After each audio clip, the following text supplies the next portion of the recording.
They took everything, Bruce. My dad, my life, you. I'm not saying it's right or even sane, but it's all I've got left. So either help me or get out of the way. You know I can't do that. Look what they did to us! What we could have had! They had to pay! But Andy, what will vengeance solve? If anyone knows the answer to that, Bruce, it's you.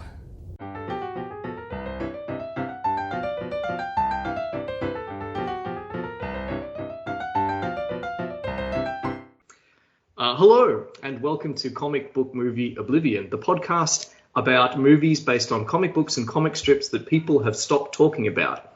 I am your host, Jordan, and with me, he is justice, he is vengeance, he is the night. It is Kumar. Hey, I don't think I'm any of those things. But someone is, and we're going to be talking about that famous character today. Yeah, so this is our most off-brand episode so far, like the most mainstream. Yep. No, Yep. Everybody, people have not stopped talking about it. So everybody's talking about it. It's Batman: Mask of the Phantasm. From I didn't even write down the year. It was 1993. 93. I guessed right. So again, we're trying to cash in on some death here. Kevin Conroy passed away a couple of weeks ago at the time of this recording. I went onto IMDb and I looked up some numbers, and he did the voice of Batman in 267 episodes of either the Batman series or the Justice League series or other cartoons. He did somewhere between 16 and 18 direct-to-video movies. Right. 22 video games. And a Batman, like another cartoon which has come out where he's doing the voice of like Thomas Wayne or something like that, which is not out yet. Okay. So apparently that's recorded. And also he also played Batman live action. He played Bruce Wayne live action once on the Batwoman TV series in the Crisis on Infinite Earths crossover event. That's interesting. Yeah, I saw that. It was really cool. Oh, was it? Okay, that's good. Yeah, in fact, if I never saw the Batwoman TV show. Well, I only saw the episodes. All sorts of terrible things about it. I don't know, but we were watching Flash, so anytime they had a crossover series, we'd watch the crossover episodes with those other series. So I only saw a few, and we watched the whole of the Crisis event, and that was pretty cool. And maybe someday we'll have to really break the code of the show to cover a TV series. I think like 5 episodes of a TV series or something to do that. But maybe someday it might happen. Yeah. So Kevin Conroy was like Batman, really. He was the voice of Batman. If you think of Batman's voice. Oh yeah. Especially, I mean, in on multiple levels, because not only is he like the voice of Batman in terms of the guy that did the voice on 230 cartoons and 22 video games, he also has the most normal, the best Bruce Wayne / Batman voices. Especially after the Christian Bale days. It's like, what is going on with this guy? He's the best Christian Bale one was when he was in the third one, when he was on the roof and Catwoman disappears on him and he says, "So that's what that feels like." And there's nobody around him. He's just talking to himself. Yes, well, it's easy to be, for Kevin Conroy, it's easy to be the consistent voice of Batman. Yes. When it's been so inconsistent in specifically the film medium. Yeah. But I think we've had so many actors and such a crazy variety of and usually with the actors, like voice. one is a better Bruce Wayne and one's a better Batman, or vice versa. And And Kevin Conroy was the guy that was consistently a great Bruce Wayne and a great Batman.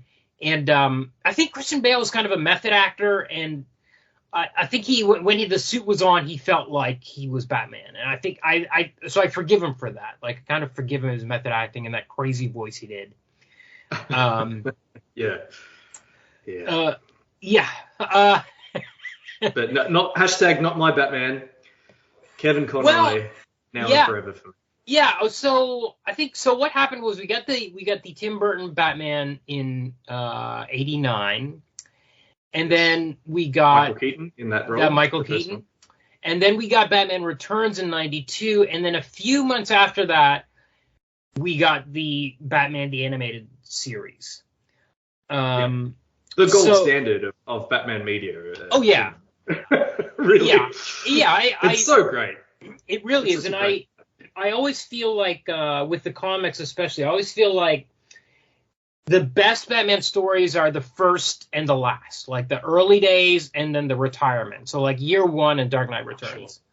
Both by Frank Miller. Okay. Both by Frank Miller. And Interesting take. Yeah, but I feel like everything in between is just like adventures where nothing can really change. I feel like animated series was kind of the exception to that. I think it was really great all through the middle. I think the stories were really fun. Really good. I should qualify. There are some great Batman comics. I meant animated series being kind of the best non-comic Batman adaptation. Yeah, I think. Yeah. Although the crazy 1960s TV show is also pretty cool. But, I actually say, West, I really, I actually think they were all okay. I mean, I like the visuals of the Tim Burton ones. I think they're plot-wise are stupid. I think the second one is actually better. It's really gross, but it's better now that I look back on it. Sure, and enormously influential too. I mean, the animated series obviously takes a lot of style and visual inspiration from Tim Burton's. I think we still think about Batman in the way that Tim Burton's film kind of envisioned him. The car, the cowl, lots of things, and quite often he's he's often in the animated series the Art Deco 1920s, 1930s almost feel, the noirish kind of feel which very much kind of like inspired by Tim Burton. I think we still that really influenced the way we think about Batman, and I think colors his presentation in a lot of things that have been since. I think that the cartoon pushes the Art Deco further than Tim Burton could.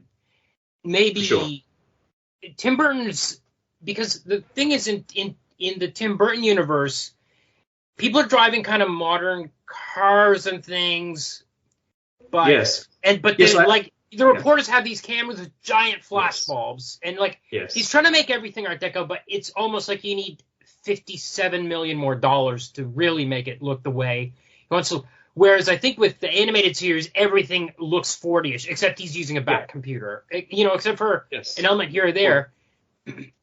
Yeah, it's. I think it's pretty. I'm not sure when the cartoon is set. It feels like it's set in an earlier time, except he has the gadgets that don't exist, and I guess we can say that's his enormous wealth, or maybe at work there. You suspension of disbelief. Whereas, as you say, Tim Burton's film, maybe he would have liked to have set it entirely in the 1930s or what have you. But instead, I actually looked this up. It's set in an alternative 1987. Yeah, sure. That makes sense. Where history is run differently. Yeah. But they used the Danny Elfman music in the opening of the cartoon. Yeah. So there was orchestral scores. Yeah. But music. Another thing, music-wise, Batman music. Again, very, very much kind of like set by the theme, the Danny Elfman score. I think. Yeah, and that was his first movie score. He had to really prove himself on it. And then you'll notice the second movie, the Batman Returns, he really ups the score. Like he cuts loose because he's finally, he's earned his stripes at that stage.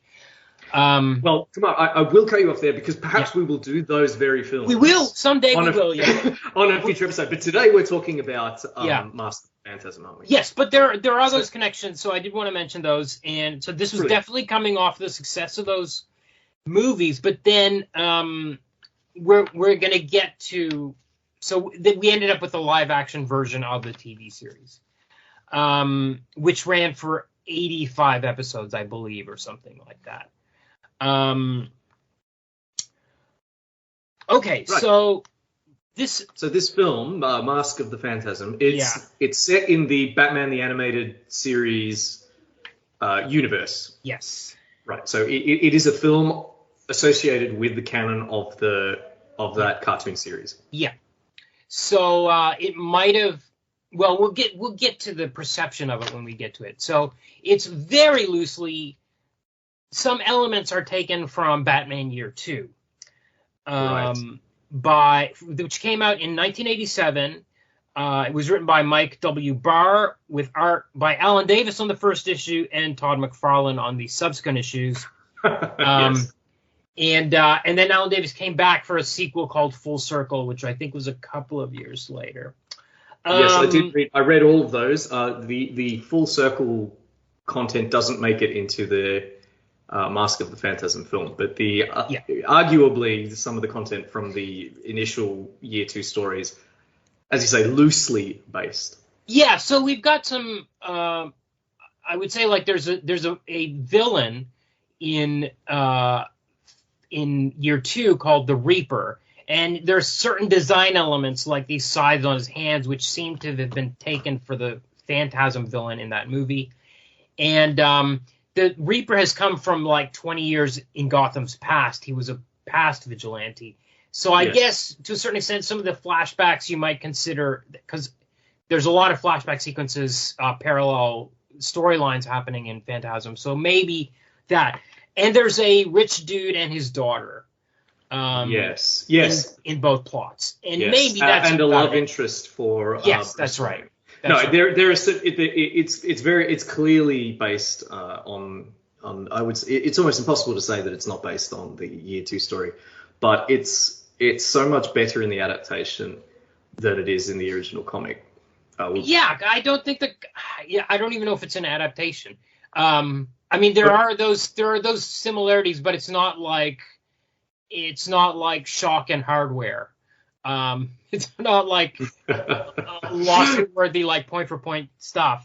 So I had read Year 2 many years ago. I'm going to say not when it came out, but maybe a few years later. And I remember being really disappointed with it, especially compared to Year 1, which by Frank Miller and Dave Mazzucchelli, which was awesome beginning to end. It is awesome. And it takes place Year 1 takes place over the course of a year. And Year 2, as far as I can tell, is a couple of weeks or something. I'm not sure why it's called Year 2. It's not even a year. It's not even a year. There's no change of seasons. No, I don't know why it's called Year 2, frankly, except to cash in on Year 1. That's why it's called Year 2. Yeah, to put it bluntly, I'm afraid that's probably it. Yeah, I think they did Year 3 as well. Oh, yeah. Which probably took place over like 3 or 4 days. There's almost nothing in it that matters that it's Year 2. There's a little bit like okay, so he's still toying with the idea of using guns. Ugh. What do you mean still toying with it? Is that in Year 1? I don't remember. I don't. I don't think it is, but I think maybe it was something that Frank Miller hadn't addressed. Maybe, I don't remember, but maybe Frank Miller didn't have a scene where Batman says, I'll never use guns and this is why. So Mike Barr was like, okay, I'm going to write this series about his early days and we'll show why he decided not to use I don't think it's obvious enough that it is early days too, because even though it's called Year 2, as you point out, it doesn't feel like it's early it feels like it's smack bang in the middle. Like he has Robin. Not that Robin does anything. No, Robin's not until Full Circle though. He's not in Year 2. Oh, okay. Right. Okay. Right. Yeah. So it doesn't feel, as I say, it doesn't feel like the beginning of a Batman story. It doesn't feel as though he's in the way Year 1 does, that he's just embarking on his, and in the way Mask of the Phantasm does, with its extensive flashbacks. Instead, it's just Batman seems to randomly decide to start using a gun. So Yeah. I'll tell you about when I opened this comic, and on the very first page, I knew this was trouble. Because the first page, so this is not the first page of the comic, but it's kind of an introduction to this trade paperback, is a full page picture of Batman, and he's holding. It looks like it looks like a sword. I think it's one of the Reaper's sides, but it looks a bit like a sword, and in the other hand, a gun. Yeah. And as soon as I saw this picture, my face just fell. It's like, oh my, I think I instantly texted you, why does Batman have a gun? Because Batman doesn't have a gun. I mean, he's famous for it, that he never ever uses guns. Yeah. And you can, as you say, you can see that the author was trying to do something with it. We'll get into, the writer was trying to do something with it, trying to make it about Batman defining an aspect of his characterization, coming to terms with what kind of crime-fighting caped vigilante he was going to be. But I felt like it never felt... I feel like it never paid off. It didn't have any of the kind of complexity or interest that an issue of that magnitude should have. No. It felt very silly. He never does anything with the gun. Anyway, let's I think it's actually I think it's the actual gun that killed his parents too, isn't it? It is, which is so because he pulls it out from behind. He's got it behind a painting of them or a photo of them, a portrait of them. It's in like a cabinet underneath the portrait of them. It's literally the gun that killed his parents, which is so silly. How did he get it? Yeah, how did he get it? He was like 8. I suppose he's really rich. Presumably he bribed. It's not really a great kind of like piece of head canon that Bruce Wayne is sufficiently corrupt to bribe the cops to give them the gun, to give him the gun that killed his parents. I don't know if I like the way my thinking is going now. But all right, do you want to? Shall we talk a bit about the plot of Year 2? Yeah, but I read it 2 weeks ago and it's already flushed from memory. I also read it a week ago, and as you say, it's already vanishing. But essentially, Batman's fighting crime, and there's a reappearance of another vigilante that we've never heard of, called the Reaper. Yeah, he's returned. The Reaper was active 20 years ago, so presumably before Batman, and he was a brutal, unlike Batman, was a kind of brutal, murderous type of figure. He's back. Yeah. He looks very silly. He has a kind of skull mask. He wears a bright red. It looks like almost like a spacesuit. I think it's supposed to be leather. Yeah, it looks like the Gary Oldman armor from Dracula. Oh yeah, except way less cool than that. It does look like the Gary Oldman armor from Dracula. Right. So, all right, and he doesn't have hands. He has sides at the end of his wrists. But he can clip them onto his back or something like that somehow, right? Yeah, they kind of look like they're inside full hand. It looks so silly. He has two sides. They look like they've replaced his hands, but he can take them off. Essentially, I think he's gripping them, and there's like enormous, almost like rapier guards. Yeah. Cover his whole hand, but also he can shoot guns out of them. Yes. Yeah. So with the return of this figure, who started killing vigilantes, Batman. We should say this is super gory. These are super gory deaths as well. Oh yeah. I was surprised by that. He started killing crooks.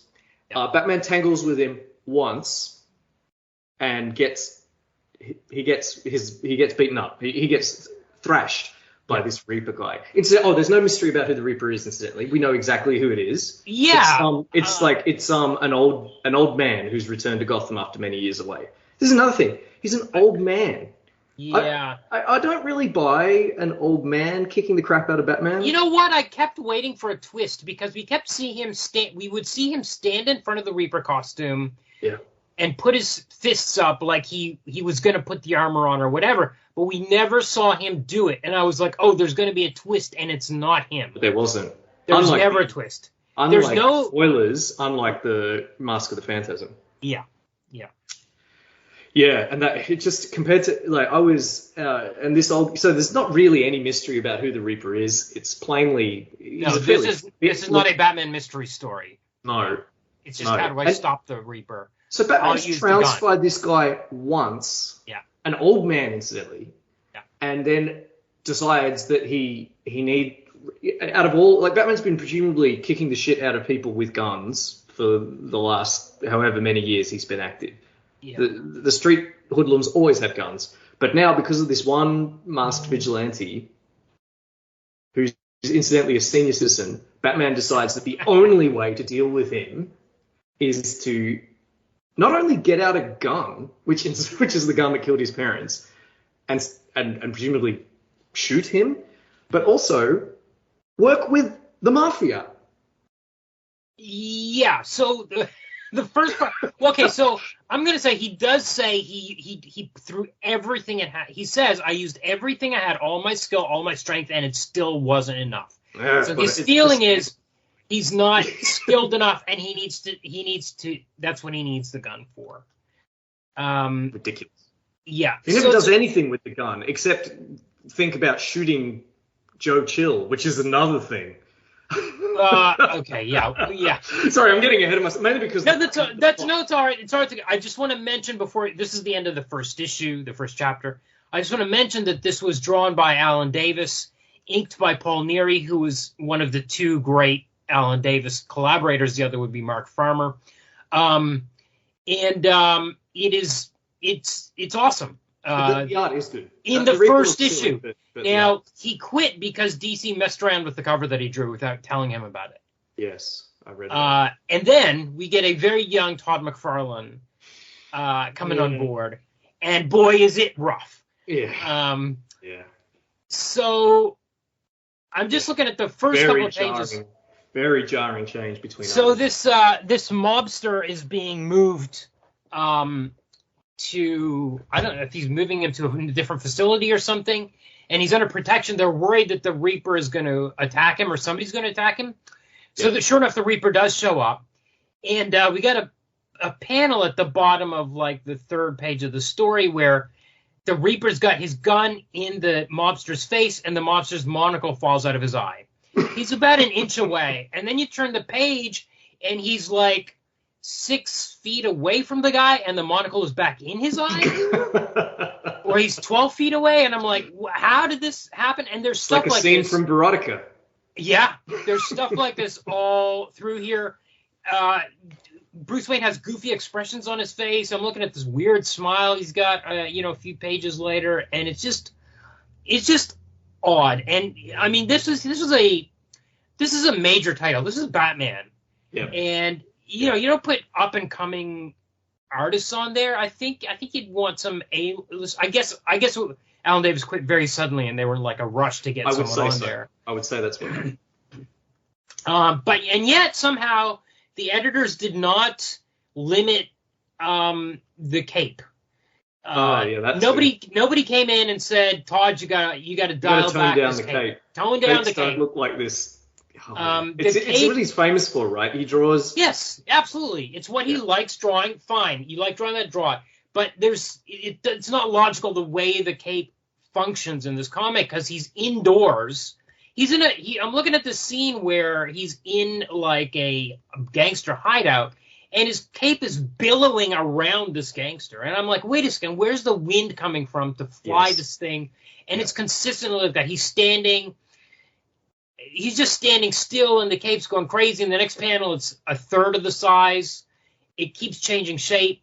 It's just so... It's like a glitchy graphic. It's distracting. It's just spasming in the background. It is distracting. If it was a poster, like the scene where he's standing in the graveyard, fine, it would look cool. But in a narrative, it's so distracting to have this weird cape that fills the whole page, just changing size all the time and wrapping around people. Yes. And Batman is not Spawn. Spawn, presumably there's some kind of magical explanation for why his cape is always... the cape is alive. Yeah. Right. I've never actually read a Spawn comic. That's what But, well, McFarlane's character Spawn was this like demon guy. He's this he was like a Green Beret that was resurrected by the devil, and he comes back to Earth, but his suit is alive.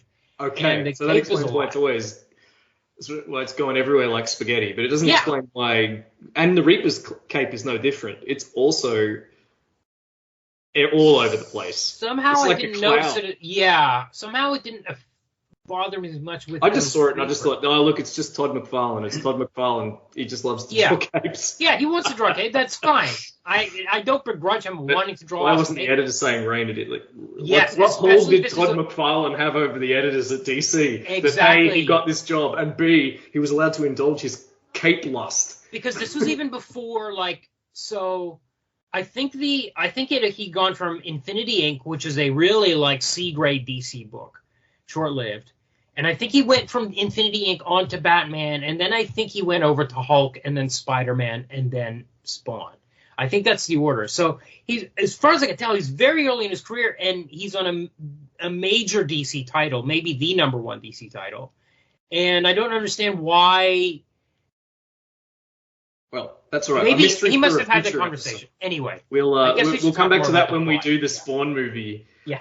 Oh my God, I forgot about that. We've got to move on. All right. Yeah, okay. So essentially, the book is really about Batman needing to come to grips with the Reaper. Yeah. And I suppose if the writer had an idea for what kind of themes he was doing, the theme was, what kind of vigilante is Batman going to be? Yeah. Is he the kind that shoots people? Yeah. And is he the kind that works with crooks? And not just any crook, but it's literally the guy that shot his parents. Yeah. So if you're not familiar with Batman canon, the guy that shot Batman's parents is called Joe Chill. He's a figure of long standing, I think, in the books. He goes right back to the early days. So it's not like they invented him for this book. But he's like a mob hitman or something like that. Yeah, and he alone is the guy. Like, Batman shows up at this mob meeting and he's like, I'm going to work with you guys to take down Reaper because we need to do that for some reason. And they're like, okay, Batman, but you got to work with our guy. It's like, and Batman just, and it's not just any guy. It's literally the guy that murdered Batman's parents, Bruce Wayne's parents. And Batman's just like, okay, I guess I'll work with him. Yeah. He's not happy, but he just... like, in theory, those ideas, these ideas sound okay, but like I said earlier, the comic doesn't put in the work. You know what? When we get to Phantasm, there's kind of an opposite approach to this. Yeah, it's so much better in Phantasm. Because in Phantasm, well, I think we'll talk about it. We will. We'll get back to it. I've got all sorts of notes about it, but we'll get back to it. Yeah. And also, there's a bit of a subplot going on with Bruce Wayne having a relationship with a nun. The daughter. Yes. The daughter, yeah. Oh, she's about to become a nun, yes. She's about to take her vows. I think they mostly did that just so they could have a picture of a nun on the front cover of the book. Because she never actually becomes a nun, does she? No. She postpones taking her vow. I guess they thought that would be some cool Catholic imagery for the front cover. There's a weird drawing, weird Todd McFarlane drawing. This cover is so weird. She's like holding up a cross and looking at it for some reason, and we get the Batman. He's basically just a bat because of the shape of the cape. It's weird, and the Reaper's all tattered, and his sides look like tusks. It's such everything about it is bonkers. It's just it's a very Glenn Danzig kind of cover. It'd be cool if we had someone with a cross, like a nun. Anyway. So as far as I can tell, from memory, that subplot doesn't really go anywhere. Unlike in Mask of the Phantasm, where it's really important. Yes. In this, nothing. It's just sort of, there's no soul searching. Bruce Wayne is just sort of like, I want to marry this nun chick. Yeah. Meanwhile, I got this thing going on with the Joe Chill and the Reaper. Yeah. Yeah. And he reveals himself to Joe Chill, and the Reaper kills him before Batman can. So there's no payoff either. There's no payoff. So the setup is like, Batman's like, he goes to talk to his parents' graves or something, and he says, as soon as I'm done, the Reaper's the bigger threat, but as soon as I'm done, taking care of the Reaper. I'll take care of Joe Chill. It's like, that's not... Yeah. Batman doesn't kill people. And then we go... Well, I think, in the alley, again, I think Mike Barr is trying to... He's trying to tell a story at this stage where Batman has not decided if he's going to kill or not kill. Yeah. I But think that's what he's trying to get anything. at, but I think it's just not... I think the story's just not... Somehow it's not gelling in the way that he wants. Like, it's not... It doesn't put in enough... Yeah, it doesn't put in the work. There's not enough detail. You know what? I swear if he had actually said it over the course of a year and that would be different. had thinking about, like, should I kill people? And if it was, like, November or something and we know that he's been thinking, and it's only the second year that he's Batman, if that was very clear... That was clear. I agree. It would work better. But the story doesn't have the weight. No. Or it doesn't have the weight to support these very serious kinds of themes. Yeah. What should be really serious? You know, what kind of... Is he the Punisher or is he Batman, you know? Right. So she decides to become a nun because once she finds out what her father did, she's like, well, I have to make amends, so I'm going to become a nun. And she actually holds up her habit in front of him to emphasize the point.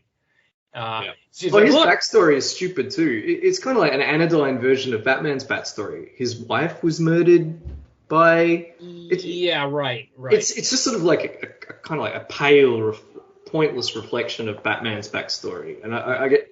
it doesn't work. Unlike Mask of the Phantasm, where it's much better. But yes, as you say, so he's in the alley with Joe Chill, and he never actually decides whether he's going to kill him or not, because that question is taken out of his hands because the Reaper appears and kills Joe Chill. So we're robbed of that kind of resolution. Yeah. In what the writer probably thought was a nod to ambiguity, but instead it just feels kind of like we're denied the resolution that he kind of promised. Yeah. I also wonder why the Reaper laughs after shooting Joe Chill in the head. I don't know, because it's cool. I guess, yeah, okay. So they have a final fight. Yeah. Batman finally beats the Reaper. Yeah. The Reaper's hanging off the side of a building. The building's important. I guess it's some building that he's building to the Batman. Bruce Wayne is building to honor his parents. Something I don't really remember the connection. That's right. It was some kind of. It was a memorial. It's a clinic. No, wait. One floor of it is a clinic. One floor of this building's it's a great big skyscraper, and one floor of it's going to be a clinic. Anyway, they have a fight. The Reaper's hanging off the side of the building. Batman puts out his hand. I'll save you. And the guy's like, no, I can't be saved. I'm just happy that the city's in good hands. You're a guy that's going to do what needs to be done. And then he drops off. Yeah. The woman takes her vows and becomes a nun. Yeah. And that's the end of the book. Yeah. And then we had a sequel a few years later, maybe, in which Alan Davis came back. This time inked by Mark Farmer, who I mentioned before was the other great. I think both. I'm trying to remember who he worked with on Captain Britain and Miracle Man, Marvel Man. Oh, really? Yeah. So anyway, again, Full Circle is a kind of ridiculous thing. Again, it's not a mystery. We get a new Reaper, but from early pages they tell us who it is.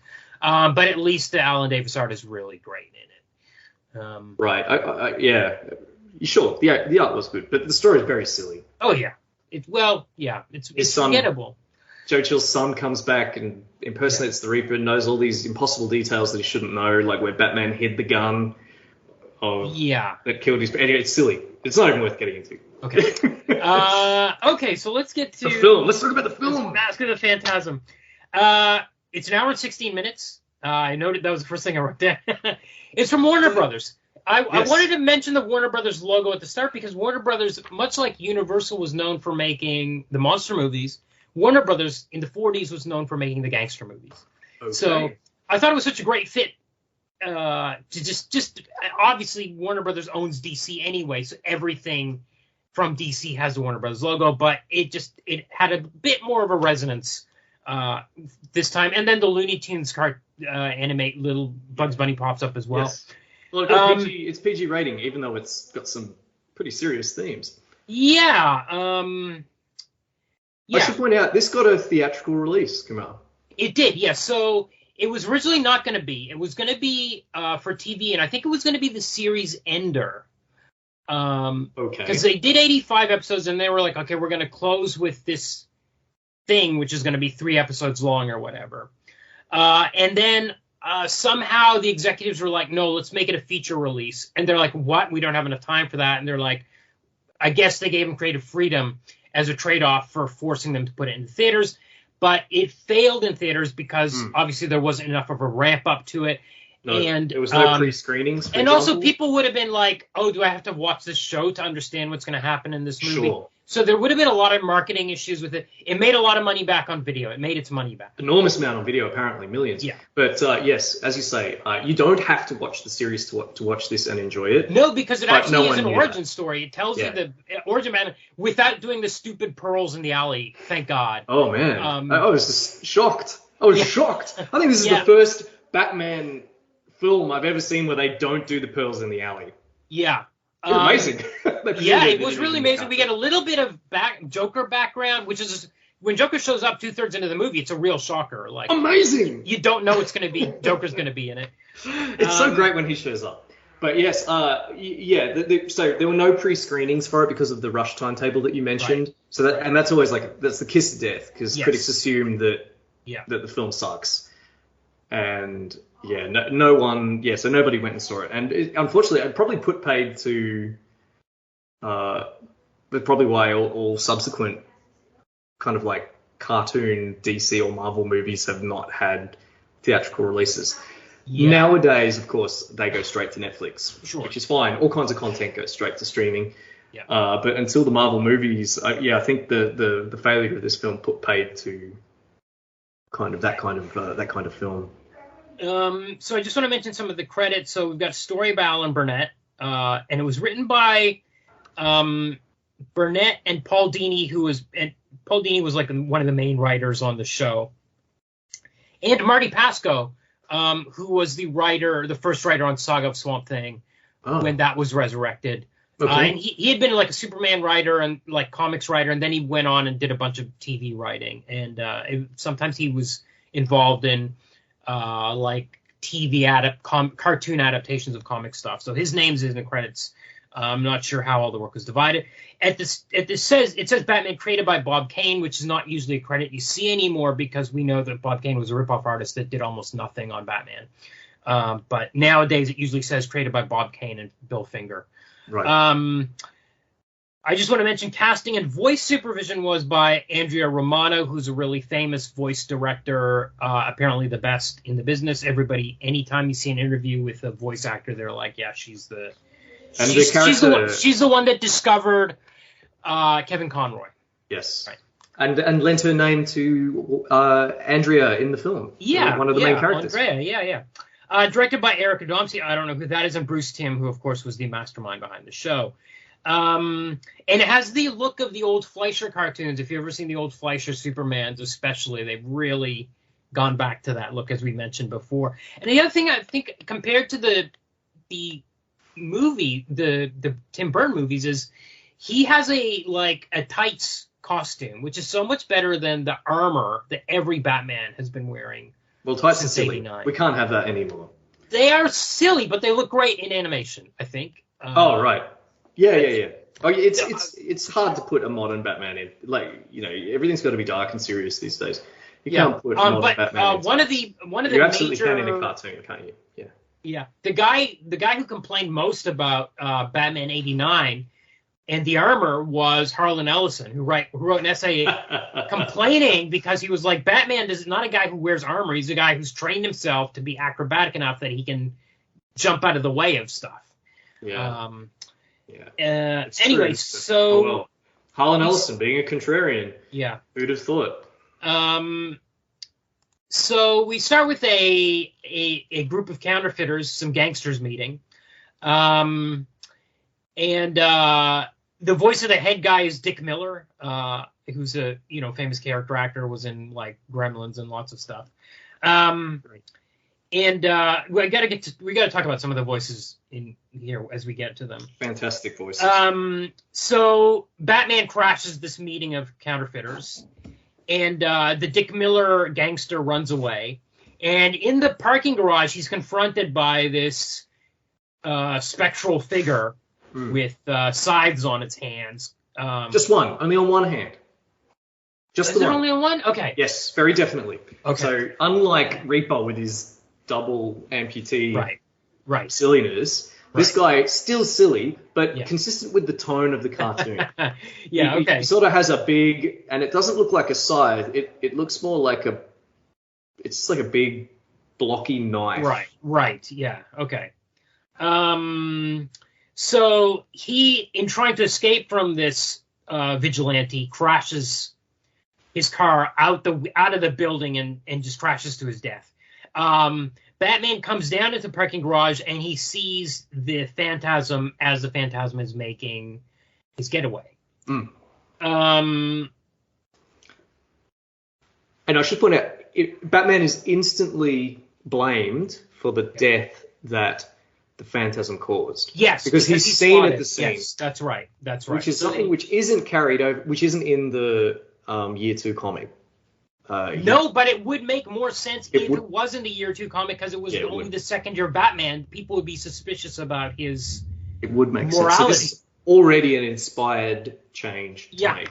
So a subplot is that Batman is being blamed for the Phantasm's murders. The Phantasm, because that's what the Phantasm's doing, is murdering.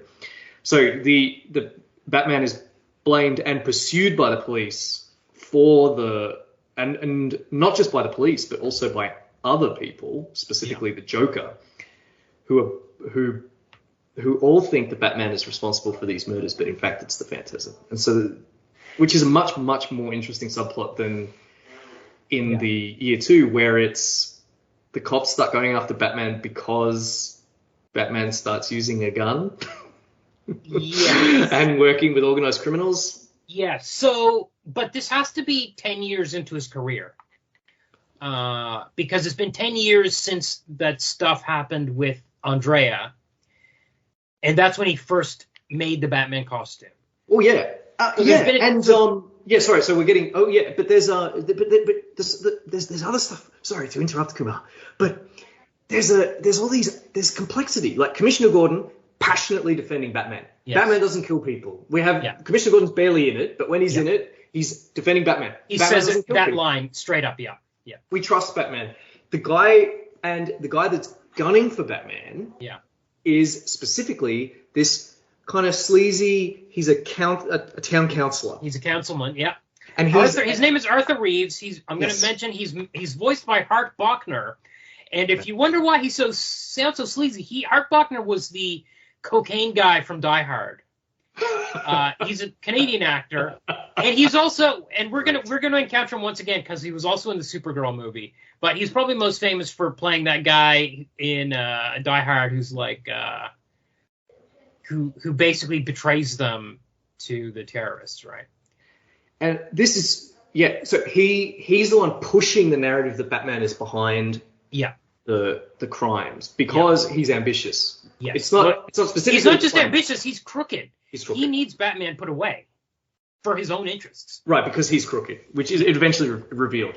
Yeah. So and that's not his only role. He's also dating or casually dating Andrea. Yeah. Who is the Okay, so who's the Bruce Wayne's love interest in the film, and very important. So she was a love interest from 10 years ago, and she's flying. So after this first murder happens, she flies back into town to settle some family affairs. Her father was a very rich man, and she's coming back to Gotham. And it's clear very early on that she has history with Bruce Wayne. When she's introduced, she's looking at a picture of him on the front cover of a magazine, and talking to crooked councilman Arthur Read. Yes, but Arthur Reeves is the one that brings her up to him at a party at his place, which is very interesting. There's a lot of women hanging off of Bruce Wayne. He's projecting that Playboy image. There's like 4 different women that walk up to him. One throws wine in his face. That's Andrea that throws the wine in his face. No. This is just some rando. No, I'm sure it's her. No, because he doesn't meet her until later. No, but... okay. I don't. I think that's... No, Kumar, I'm afraid I don't think you're right. That scene is in the present day. It is in the present day, but she... She comes up to him. I'm sure it's her. She has the blue eyes and the red hair. I was confused by this, but I understand your confusion because I was confused by it too. Because she throws a drink in his face and says, you know, you might like Bruce Wayne, but he's the kind of guy that'll keep you hanging on and then lose your number. And then she throws a drink in his face and stalks off. And then Bruce Wayne is embarrassed, and then that Arthur Reeves comes up. He doesn't even say her name. No, but I'm sure it's her. Or maybe it isn't, because it doesn't really make sense why she'd be angry, because she's the one, as it turns out, that broke it off with him, not the other way around. No, because then as he's walking away to clean his face, Arthur Reeves stops him. Yes. And Officer says, Chief. Yep. He says, it's almost as if you pick them because there's no chance for a serious relationship, at least since that one girl, what was her name? Andrea? And he says, yes, Andrea Beaumont. And then Arthur says, now there was a sweet number. How did you let her get loose? Oh, okay. I think you're right. I think she was just some floozy then. Yeah. Because that interaction doesn't make sense otherwise, does it? Yeah. She does look like her, but he doesn't meet Andrea again until I think it's at the cemetery. Oh no. Okay, anyway. Yes. Anyway. So okay, we've got an extensive flashback. So first, I just want to pop in again and say that Andrea is voiced by Dana Delany, who was a big deal in the 90s.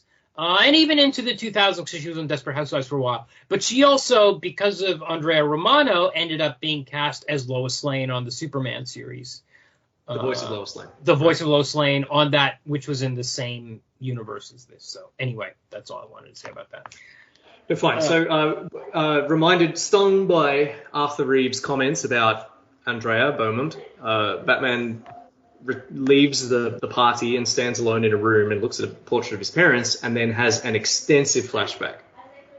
Yeah. Very long. I think it's about 15 minutes. Well, actually, all of the flashbacks are long, and I think in terms of the narrative balance of the film, it's necessary, because if you cut out the flashbacks, this movie is grim. Like, all the stuff in the present is dark. It's gangsters getting killed and Batman kind of being unable to stop it, and then all the breakups and stuff that happen. So you need the brightness of those, the love story that's set in the past, I think. Yeah, So it's a flashback to when Bruce Wayne is embarking on his crime-fighting career. He doesn't even wear the... Yes. In his initial confrontation, so we literally see his first night fighting crime. Yeah. He puts on a bandana, so he's just a dude in black in a bandana. It's balaclava. A balaclava, sorry, not a bandana. And that's from year one. That's straight out of Frank Miller's year one. Right. First night out. And it's done in Batman Begins as well. They do the same thing on his first couple of nights or whatever. Yeah. Gotcha. Before he builds the armor. Yeah. Gotcha. Well, he has a confrontation with some mooks. Yeah. And he comes on. He triumphs over them, essentially. Clumsily. Clumsily. And then when he's back in his mansion with Alfred, he says it went fine, well enough, he says, but they weren't scared of me. Right. So before this, we get his cute meet with Andrea in the cemetery. You're right. Where she's at her mother's grave and he's at his parents' grave. And he kind of mentions that he's taken a vow to them. He's sworn a vow to them mysteriously. And then he goes out this night. And then she shows up while he's practicing martial arts in the yard. He's practicing his jiu-jitsu. Yeah. And in a neat bit of foreshadowing, they spar a little, and she actually gets the better of him. Yeah. Yeah. So they both have some. Yeah. Yes. Yes. So now we get the murder of a second gangster. Back to the present. After that very long flashback where they've established they meet in the cemetery. Batman mentions that he's made a vow. We see his first night of crime fighting, which doesn't go perfectly. Yeah. He says to Alfred, "They weren't afraid of me. I need to do something about that." Yeah. They have their second meeting where he's practicing jiu-jitsu in the garden, and they at the end of it. There's some sexual tension or romantic tension. Oh, they start making out. They embrace, and there's a funny scene where Alfred comes in with lemonade and does a double take, and there's a lot of funny Alfred scenes. I was laughing quite a bit in this film. Yeah. almost every line from Alfred. There's a really funny line where he says Model something of about sanity. the insanity of the Phantasm, and he says, "All right, your exploding gas balls and your tights are ready." Yeah, that's right. It says, you, sir, are a model of sanity. Yes. By the way, I've laundered your tights and put away your exploding gas balls. Yes. Yeah, there's so many good ones. And even when Andreas shows up at the yard, she says, "What happened to you? Trip over some large loose cash? Trip over some loose cash?" She says, or something like that. There's a really fun. Yeah, there's a lot of funny lines on this. So it's back in the present, and now Gangster B is going to visit the grave of Gangster A, and the Phantasm shows up to kill him, and he falls into an open grave, and then the Phantasm pushes a Very large headstone onto him, which kills him, and then I'm trying to, at some stage here, Batman's villain C reads about. So Batman's still being blamed for these murders, and villain C, like organized crime boss C, reads the news about organized crime bosses A and B being murdered, and he does a double take. He gasps. He has to get oxygen. He's horrified. He knows he's next.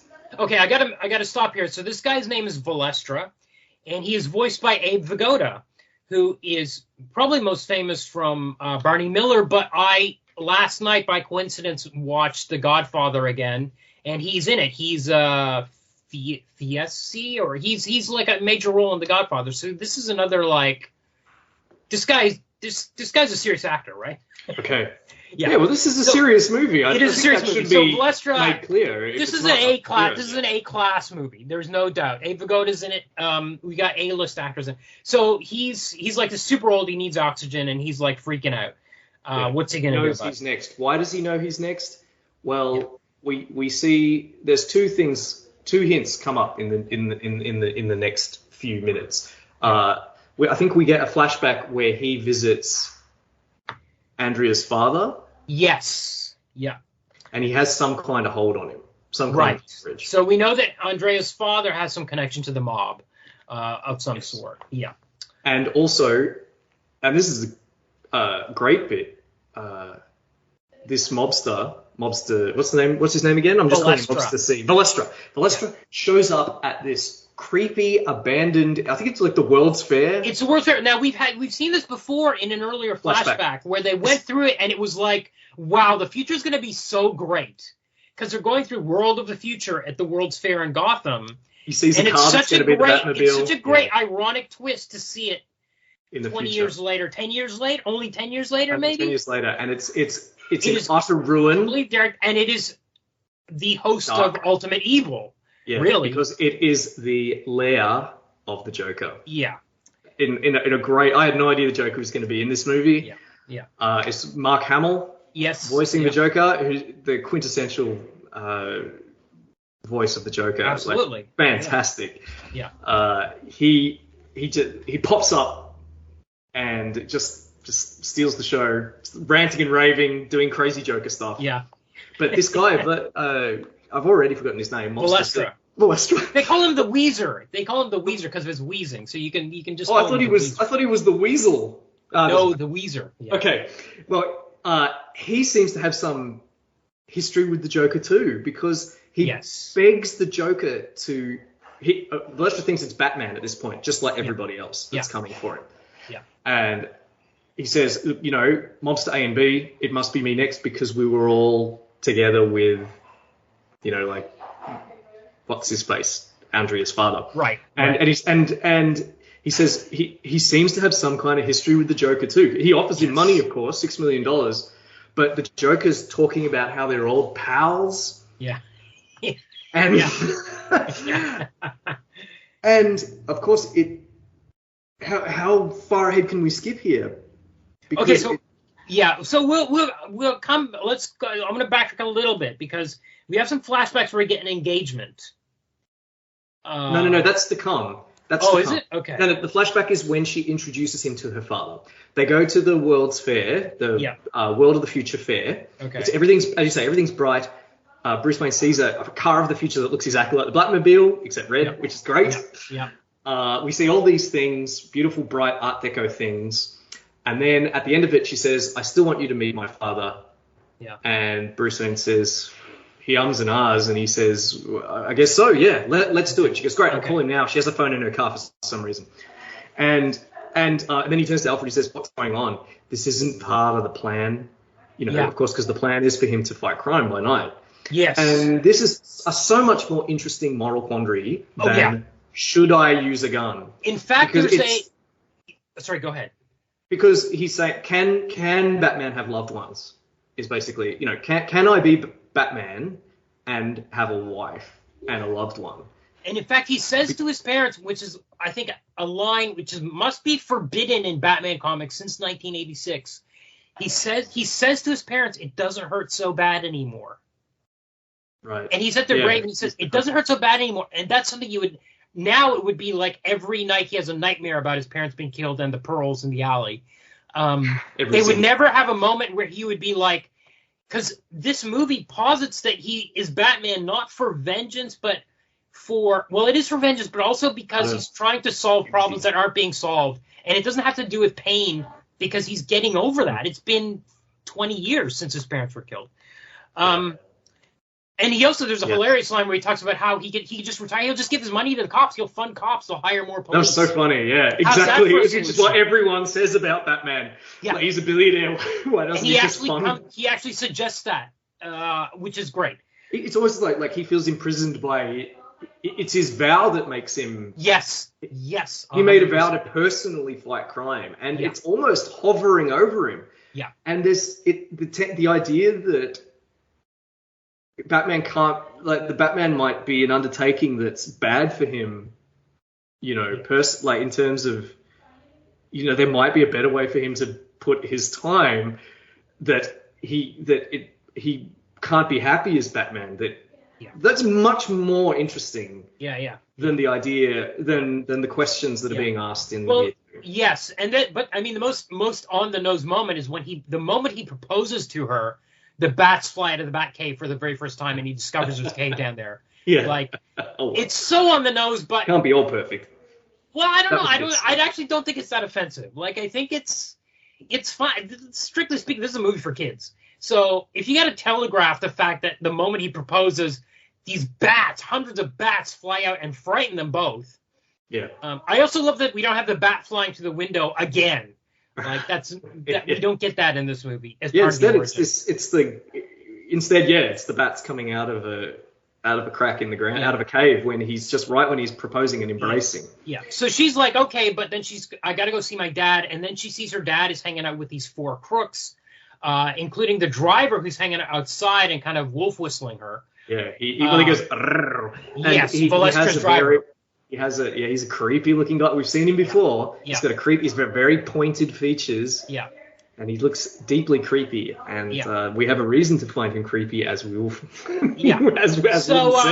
he's like, okay, Valestra tells these gangsters, okay, I'll give you your money tomorrow. The gangsters leave and he's like, we're leaving the country. So that comes later. Bruce Wayne drops her off and drives away. And then the next thing he knows is he gets the ring back. That's right. He says, I'm too young. I'm sorry, I can't. Just forget me. I have to leave. Yeah. And he's devastated, and he goes back to his vow, this promise that he made as a child to his parents that he was going to fight crime. Yeah. And then we're back to the present day, and it's not till later that we find out what happened. Right. So as you say, a little later, he's at. I think Batman's investigating the murder of the guy that took place at the cemetery. And Andrea is there talking to her mother's grave, as she did in the earlier scene when she first met Bruce. Yeah. And bad timing is that Bruce Wayne as Batman, is walking around the graveyard, basically investigating a crime. Yeah. And she sees him at the same time, and she puts two and two together, essentially, and figures out that he's... I love this. I love this moment. It only takes her 5 seconds to figure out that Batman is Bruce Wayne. Yes. Just based on his location, it's kind of enough. The only other time I've seen this was in the comics. Bane did it. Bane showed up. He took one look at Bruce Wayne, and he's like, that's Batman. And the thug he's with is like, what are you talking about? That's Bruce Wayne. He's like, I know how Batman moves. That's Batman. Excellent. And I love it when that happens. This is the only other time I've seen it happen. But she just takes a look at him and she's like, Bruce. And she figures it out in that moment. It's very believable because it's the setting where they first met. She knows him intimately. Yeah. She just immediately puts two and two together. Great. Yeah. So Batman picks up a photo of the gangsters from somewhere. And when he's looking at it, he recognizes the face of Valestra's driver. And he realizes it's the Joker. Yep. Although he has to draw a smiley face on the picture to figure it out, which is, again, for the kids. But it's kind of like, okay. So he goes to the World's Fair to confront him. But actually, she shows up first. Sorry, I should say the Phantasm shows up first and takes off the mask. And we learn that it's Andrea. Now, I don't know if you... So we'd been led to believe that it was probably her father. Her father. But, I mean, and this is fine. It's pretty obvious. Yeah. He never shows up except in flashbacks. So it's pretty obvious that I think... But for kids, again, and it makes... It doesn't matter that it's not a huge shock to us as adults because it all makes sense in the narrative. Well, I see the funny thing is, in terms of narrative, she reveals it to Joker. Batman's not in the scene. It's not like a moment where Batman confronts the masked Phantasm and says, I know it's you, Andrea, and she pulls off the mask, which would be a shock for the audience. It's revealed before Batman finds out, right? Before he arrives and sees her. Yes. So it's almost like it's a reveal for Batman, not for the audience. Like it was almost like we would know anyway. Well, we do know. We've known a minute earlier, at least, but maybe we figured out even before that. Yes. And I must say, having read year 2, I kept predicting it to be the daughter. I thought there's going to be a twist, and it's the daughter that's dressed as a Reaper. Which is the twist that should have been in... Well, it couldn't have been in year 2 because the daughter's like a nun or whatever. Right. But it's what should have been in... Oh, it could have been still, even if she was a nun. It would have been better as a twist. You're right. She'd been like, yeah, sure. And it's so much better in the film. Yeah. Absolutely. Because it turns out that... not only, so Joker... Joker killed her father. It was Joker himself. Yes. So he's not just a driver, he's like an assassin. Yeah. The sleazy congressman, Arthur Reeves, sold their location, the location of it. So the reason, let's wind it back. The reason that she broke it off with Bruce Wayne is because both her and her dad had to go into hiding that very night because the mobsters gave them 24 hours to give them the money, as you said. They went on the lam. They reinvested the money that he'd embezzled. They became wealthy, but they had been hiding because of the danger of the mobsters. So then Arthur Reeves used to work for Andrea's father, and through that connection, the mobsters come to him when he's running for office. Yeah. He needs money to run for office. They offer him the money in exchange for the location of Andrea and her father. Yeah. And Mr. Beaumont Sr. And as a result of that, they're found, and Joker, in his previous incarnation as a driver/assassin, kills him. Yeah. But doesn't deign to kill her. Yeah. And that's what sets her on her start of darkness. Yeah. And unlike Batman, she's perfectly willing. She's driven by vengeance. She's much more interesting than the character of the Reaper in year 2.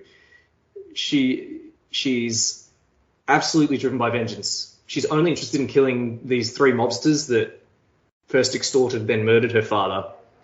She's not interested in fighting crime or in a more abstract idea of justice. She just wants justice for herself. Yes. And here's the other interesting question that the show asks, which is that Batman, you can literally see him wrestling with the idea, can I love a person who's like this? Okay, I'm going to stop you right there because I think this is really deep. I think we need to go a bit deeper into this. Great. So when they get to the fight at the World's Fair, he stops. The Joker's about to kill her with his giant fan. Batman saves her. She says, either help me. She's going to kill the Joker. She's either help me or get out of the way. She kicks him in the nuts. Yeah, he said, Batman says, I can't do that. Look what they did to us, what we could have had. She says they had to pay. He says, but Andy, what will vengeance solve? And then she says, if anyone knows the answer to that, Bruce, it's you. He tells her to leave, and she leaves. Now, her leaving, so she leaves for 10 minutes of the climax while Batman and Joker fight. But she backs away. She goes into this fog, which she creates whenever she wants to disappear. her walking away from this is exactly what Batman does to every woman in his life, right? Whenever he gets into a semi-serious relationship, he's like, okay, vengeance comes first, so he ends up breaking up with them. And she almost does the same thing here. He's like, let's have this relationship. Let's solve this. And she's like, vengeance comes first, and she walks away. Yeah. So she's kind of reversed this thing on him. Yes. But then he starts fighting the Joker, and at one stage the Joker is like on this jetpack that he's picked up from the future attractions, and he's like, Batman's holding on, and he's like, and the place is going to blow up. Joker's rigged the World's Fair to blow up. And Joker's saying, you're crazy. I'm your only chance to get out of here. Let me go. We'll both die. And Batman says, whatever it takes. So at this moment, again, this goes back to how badly Year 2 handled the same plot. He's actually considering killing the Joker for Andrea so that she doesn't have to murder this person. It seemed like, to me, that's how I read it. It's like, I'm going to kill, even though she's already killed these 3 guys already, or however many there were, she's like, she was planning to kill the Joker. He's like, I'm going to do this almost to take it out of her hands, I feel like. Because that's such a strange line for him to say, let me go, we'll both die, Joker says, and he says, whatever it takes. Anyway, she shows back up. Interesting. I completely missed that. I think I was starting to zone out by that point in the film. Well, to me, the fight at the World's Fair is funny. Like, it turns into a Godzilla thing because they're walking around the like miniature buildings, and they're like picking them up and smashing them against each other and stuff. Yes. So it is a good sequence. It's not boring. It is a good sequence. Yeah. Because Joker's weaponized all of this crazy, wacky stuff from the World's Fair. Right. It's great. Yeah. But so, I think you might be onto something there. So I think you might be right. Yeah. I found what my takeaway is similar but a little different, which is essentially that where Andrea is more of a kind of mirror of what Batman could be. Yeah. If he were more driven by vengeance. Yes, that too. And less by duty. And the idea that's what Alfred says at the end. Absolutely. Yes. He says, and also the idea that earlier on in the film, he was asking himself, can I be Batman and love a woman? Yeah. And I feel like, and towards the end, it's, can I be Batman and love this woman? The one that's driven by hatred and is a literal murderer. Yeah. I don't think they're contradictory. I think both of your interpretation and my one can exist in congruence. Yeah. So she shows back up, and Batman's like, get out of here. The place is going to explode. She grabs the Joker. The fog forms around them. They disappear, and then the World's Fair blows up, and she's presumed dead. But later, back at the Batcave, Batman finds her locket with their picture in it. So she's been in the Batcave and left it there. And then we actually get a scene of her alive on a boat, and we don't know what's happened to the Joker. Obviously, we know the Joker's alive. Joker survived. They both survived. But we don't see the Joker alive. But I guess the presumption is that she chose... Well, I don't know. We have to presume that she chose not to kill him, or she dropped him off a building and presumed he was dead. We don't know morally where she ended. Which is fine, because she's not the main character. Yes. Is she? She just survived. Yeah. And it could potentially come back, you see, as a foil or kind of like a better version of Catwoman. Yes. And then we get a closing theme song by Tia Carrera. From Wayne's World. Yeah, so I guess she was on a local cable access station and did a cover of Blitzkrieg Bop, and then Andrea Romano called her up and said, you want to do the theme for Batman Master of the Phantasm? I'm not sure how that happened. It was odd. But the Phantasm is a good addition to the Batman Rogues Gallery, much more so than the Reaper. I mean, it's plausible that she's... I think it was really... Yeah, so I actually think it's almost necessary in this movie because, well, we've got Joker, but I don't know how I feel about the mafia plots in Batman stories, because every once in a while they do one of these mafia plots and my eyes always glaze over a little bit. I like the way they tied it all together. Everyone was connected to one another. I think it's a very neat. They're not just window dressing. I mean, they move the plot along. They're kind of like the inner. They don't really have much agency. They just sort of move the plot along. Yeah. But everyone is some really tight storytelling because everyone is related to one another. Yeah. The sleazy congressman, Andrea, Bruce Wayne, the Joker himself, the three mobsters, they are all tied together through interpersonal relationships and personal history. And it's just an hour and 16 minutes. Yeah. Yeah, it's some very good storytelling. Yeah. And with it's I don't even mind. I don't know how I feel about Joker backstories generally. I mean, The Killing Joke does it well, but as we know, the Joker has a multiple choice past, right? Yes. No one version of his backstory Yeah. is supposed to be canon. But I thought this was fine.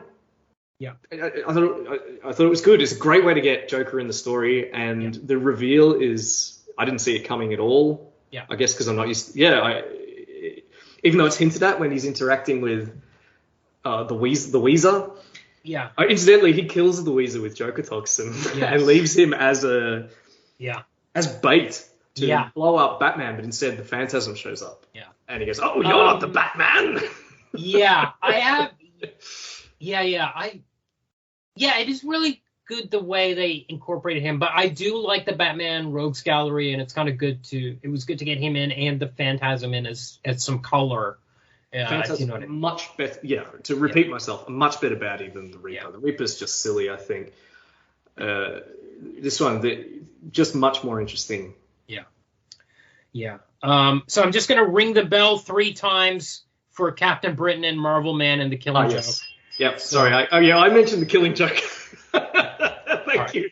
All right. Let's do our questions. Kumar, do you recommend the comic? No. No, me neither. I think that's it's clear. It was my second time reading it, just forgettable. Even 2 weeks later, I was having trouble remembering anything about it except for the weird ass capes. If you're a fan of capes and Todd McFarlane, by all means read this. It's just such a letdown, especially being called Year 2. It's like when you call a movie Highlander 2. It's just like... or Troll 2. Or Troll 2. This is not what we came for. No. So a big nay for me on Year 2. All right, the film, come on. Oh, yeah, this is it's one of the best, maybe, best 2 or 3 absolutely Batman feature films, for sure. It was so... I was just really blown away. Beginning to end, really great. I was expecting you get a lot of these, there's quite a, Marvel especially churns out, you get these cartoon adaptations of the comics, but I guess I was expecting something fairly DC too. I mean, they've done Killing Joke with Kevin Conroy as the voice of Batman. Like, they've done that. They've done The Dark Knight Returns too. They've done a cartoon adaptation of that. And, generally these are pretty forgettable. I feel like they just kind of crank them out. They're almost like Roger Corman movies made for video. Like, Right. Yeah. That's what I was expecting coming in. And, of course, it's a legitimate, as you said, A-grade. Yeah, it's all class. Originally it's a feature film. It's great. So that's a yay from me as well. Yeah. Absolutely. Yeah. And finally, adaptation, yay or nay? Yeah, if you read the comic and someone told you there was an adaptation of it called Mask of the Phantasm, if you were like, oh, that comic was okay, I think you would absolutely love this. I think if you, like I did, if you read the comic and loved it for whatever reason, I still think you would like this version. I think the dimension of having the twist of the daughter being the masked vigilante instead of the father, like, it's actually more dimensions to it. There's more dimensions to the love story. It seems more like, even though it's year 10, it seems more like a year 2 story. There's all the questions about, should he continue doing it, or should he murder, or, all those things are popping up in it. So definitely a huge A for me on. Yeah, I agree as well. I also think it's a good adaptation. As I think we've discussed, I mean, we're not consistent with what constitutes a good adaptation, but one of the things that I think is that it should elevate, like the original material should serve as inspiration. Yeah. And that the adaptation should be different, but inspired, but elevate and be different and inspired by the original material, and that's very much what's happened here. It's improvement, really, in a lot of ways, in every way, really. Yeah. So I think you've often said that a good adaptation should be an improvement. And I often say that a good adaptation should be a change, and it's both of those things. Yeah, I agree. I agree with that. All right. What have you got for us next week? Okay, next week we are going to cover Ghost World from 2001. So it's the 25th anniversary of the release of the collected edition, which came out, Fantagraphics put out in December of 97. So we're going to try to hit this right on time. Excellent. But I haven't seen it or read it in a long time. I love both, but I'm looking forward to it. We keep aiming for this temporal synchronicity, and one of these days we're going to get it. It might happen this time, yeah. It might be this time. Very good. I'm looking forward to finding out.